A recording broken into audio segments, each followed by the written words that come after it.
राजस्थान से जुड़ी हर खबर के लिए लाल सब्सक्राइब बटन दबाएं तथा खबर का नोटिफिकेशन सबसे पहले पाने के लिए इसके पास दिया गया घंटा जरूर दबाएं। राजस्थान में पिछले एक महीने से चल रहा उपचुनाव का रण खत्म होने की ओर है। चुनाव होने में मात्र 2 दिन से भी कम का समय चुनाव प्रचार आज शाम से थम जाने वाला है। लेकिन इस बीच सभी पार्टियां अपनी अपनी जीत का दावा कर रही है कि हम ये चुनाव जीत रहे हैं, हम ये चुनाव जीत रहे हैं। हाल फिलहाल में 5 दिन पहले फलोदी सट्टा बाजार ने भी उपचुनाव को लेकर एक सटीक एग्जिट पोल दिया था। उसके बाद पिछले 5 दिन में हुए सियासी उथल पुथल के बाद में फलोदी सट्टा बाजार का आज फिर से ताजा भावों का नया एग्जिट पोल आ गया है, जिसमें हम आपको बताने वाले हैं कि कौन सी पार्टी सत्ता में अपने आप को मजबूत करने वाली है, कौन सी पार्टी विपक्ष में अपने आप को मजबूत करने वाली है और होने वाला है कौन सी पार्टी का सुपड़ा साफ। लेकिन उससे पहले अगर आपने अभी तक हमारे इस यूट्यूब चैनल को सब्सक्राइब नहीं किया तो इस वीडियो के नीचे दिया गया लाल कलर का सब्सक्राइब बटन दबा के उसके पास दिया गया बेल आइकॉन जरूर से दबाएगा।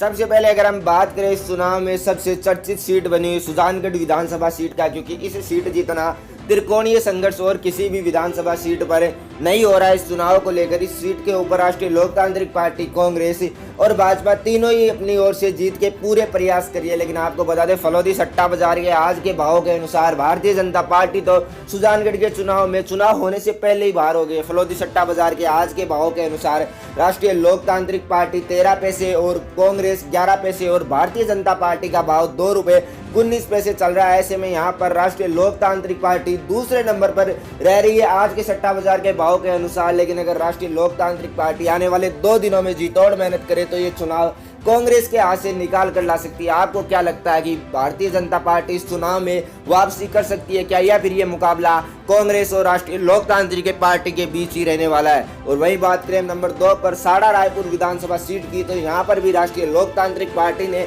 कांग्रेस के नाकों में नकेल डाल रखी है। यहाँ पर भी भारतीय जनता पार्टी चुनाव से पहले ही बाहर हो चुकी है, लेकिन राष्ट्रीय लोकतांत्रिक पार्टी और कांग्रेस में ये मुकाबला काफी टक्कर का बना हुआ है। देखने वाली बात होगी कि राष्ट्रीय लोकतांत्रिक पार्टी ये चुनाव निकाल पाती है या कांग्रेस अपनी सीट को बचाने में कामयाब हो पाती है। फलोदी सट्टा बाजार के भाव की बात करें तो यहाँ पर कांग्रेस को 23 पैसे, राष्ट्रीय लोकतांत्रिक पार्टी को 26 पैसे और भारतीय जनता पार्टी 2 रुपए 17 पैसे चल रही है। ऐसे में भारतीय जनता पार्टी तो यहाँ पर भी इस चुनाव से बाहर है। उस उपचुनाव में जो भारतीय जनता पार्टी की दुर्दशा हो रही है उससे तो कांग्रेस ही ज्यादा मजबूत नजर आती है। वहीं हम बात करें इस चुनाव में हॉट सीट बन चुकी राजसमंद की सीट की, तो इस सीट पर काफी ज्यादा सियासी उथल पुथल हो रही है। चुनाव शुरू होने से पहले और चुनाव से 5 दिन पहले तक फलोदी सट्टा बाजार इस सीट को भारतीय जनता पार्टी को एक तरफा जिता रहा था, लेकिन पिछले 3-4 दिनों में हुई सियासी उथल पुथल के बाद और विशेष रूप से गुलाब चंद कटारिया के बयान के बाद भारतीय जनता पार्टी तो इस सीट को चुनाव होने से पहले ही हार चुकी है। बात करें फलोदी सट्टा बाजार की, तो फलोदी सट्टा बाजार यहाँ पर भारतीय जनता पार्टी को 2 रुपए 3 पैसे